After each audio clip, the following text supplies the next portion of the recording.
नमस्कार.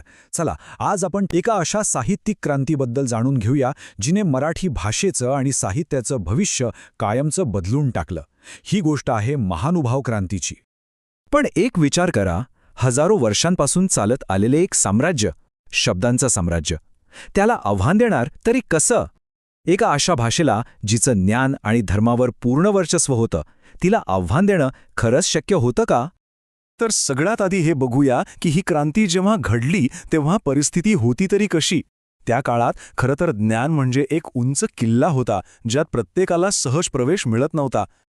त्या काळात जग जणू दोन भागांत विभागलं गेलं होतं. एका बाजूला होती संस्कृत, म्हणजे विद्वानांची आणि धर्मग्रंथांची भाषा, ज्याचे दरवाजे सर्वसामान्यांसाठी, विशेषतः स्त्रिया आणि खालच्या जातींसाठी जवळजवळ बंदच होते. आणि दुसऱ्या बाजूला होती आपली मराठी, लोकांच्या रोजच्या बोलण्याची, जगण्याची भाषा. पण तिला कोणी ज्ञान किंवा तत्त्वज्ञानाचं माध्यम म्हणून बघतच नव्हतं. म्हणजे एक प्रचंड मोठी सामाजिक आणि बौद्धिक दरी होती. आणि याच पार्श्वभूमीवर एंट्री होते श्री चक्रधर स्वामींची. त्यांनी एक असा क्रांतिकारी विचार मांडला की ज्ञान हे सगळ्यांसाठी असलं पाहिजे, जात, धर्म, लिंग असा कोणताही भेद न करता. आणि त्यासाठी त्यांनी आग्रह धरला की धर्माचं जे काही ज्ञान आहे ते लोकांच्याच भाषेत, म्हणजे मराठीतून दिलं पाहिजे. तर या क्रांतीचं सगळ्यात पहिलं आणि शक्तिशाली शस्त्र कोणतं होतं माहीत आहे? ते होतं गद्य. मराठीमध्ये पहिल्यांदाच कल्पनेच्या जगात रमण्याऐवजी जे डोळ्यांनी दिसतंय, जे खरं घडतंय, त्यावर आधारित लिखाण सुरू झालं.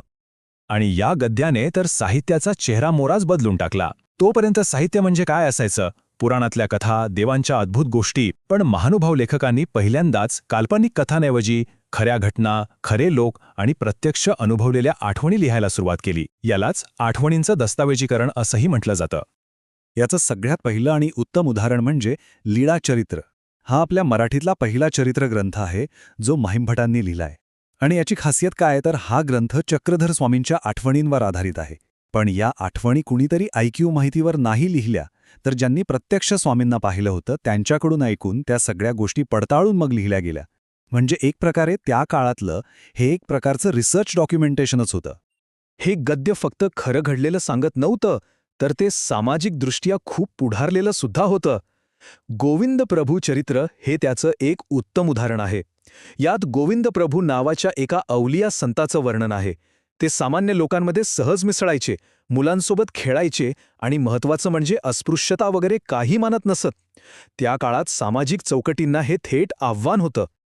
इतकंच नाही तर मोठमोठं तत्त्वज्ञान सुद्धा सोपं करण्यात आलं. सूत्रपाठमध्ये चक्रधरांचे उपदेश जसेच्या तसे दिलेत, तर दृष्टांतपाठमध्ये तर कमालच केलीये. 114 सोप्या गोष्टींमधून अवघड विचार समजावून सांगितलेत.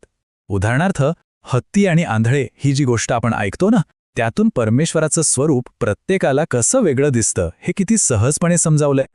गद्यामधून तर वास्तवाचं इतकं जबरदस्त चित्रण केलं. पण गोष्ट इथेच थांबली नाही. महानुभाव साहित्याने कवितेच्या प्रांतातही एक मोठी झेप घेतली. आणि इथून प्रवास सुरू झाला वास्तवाकडून कलात्मक भक्तीकडे. हे आहेत महानुभाव पंथातले 7 महत्त्वाचे काव्यग्रंथ. यांना साती ग्रंथ असंही म्हणतात. या सगळ्या काव्याचा केंद्रबिंदू एकच आहे, श्रीकृष्ण भक्ती.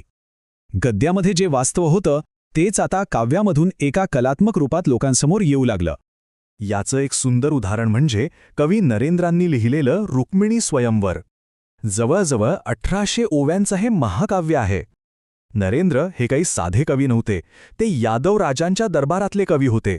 त्यामुळे त्यांच्या काव्यात राजवैभव आणि कलात्मकतेचा एक सुंदर मिलाप दिसतो.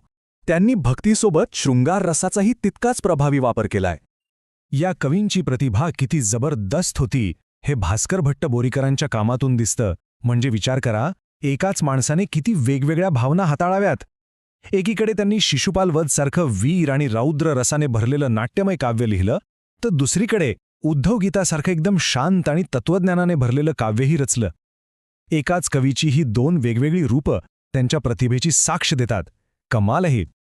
पण एक गोष्ट लक्षात घ्यायला हवी, हे जे नवज्ञान लोकांपर्यंत पोहोचत होतं ना, ते त्या काळाच्या हिशोबाने खूपच क्रांतिकारक होतं.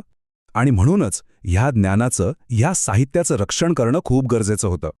त्या काळात आक्रमकांपासून आणि इतर त्रासांपासून आपल्या ग्रंथांचं संरक्षण करण्यासाठी महानुभाव लेखकांनी सकळ आणि सुंदरी सारख्या सांकेतिक लिपी म्हणजे कोडेड स्क्रिप्ट तयार केल्या.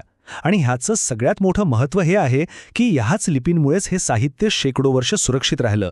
आज आपण 800 वर्षांपूर्वीची अस्सल मराठी भाषा जशीच्या तशी वाचू शकतो ते केवळ ह्या लिपींमुळेच. तर मग ह्या सगळ्या क्रांतीचा वारसा काय? 800 वर्ष जुन्या ह्या ग्रंथांनी आजच्या महाराष्ट्राला, आजच्या मराठीला काय दिलंय? चला पाहूया. खरं सांगायचं तर हे साहित्य म्हणजे 13व्या शतकातल्या महाराष्ट्राचं एक टाईम कॅप्सूलच आहे. त्या काळातले लोक कोणते कपडे घालायचे, कोणते दागिने वापरायचे, काय खायचे, एवढंच नाही तर दाम आणि आसूसारखे नाणी आणि स्त्री-पुरुष समानतेसारखे विचार, या सगळ्याची नोंद आपल्याला या ग्रंथांमध्ये सापडते.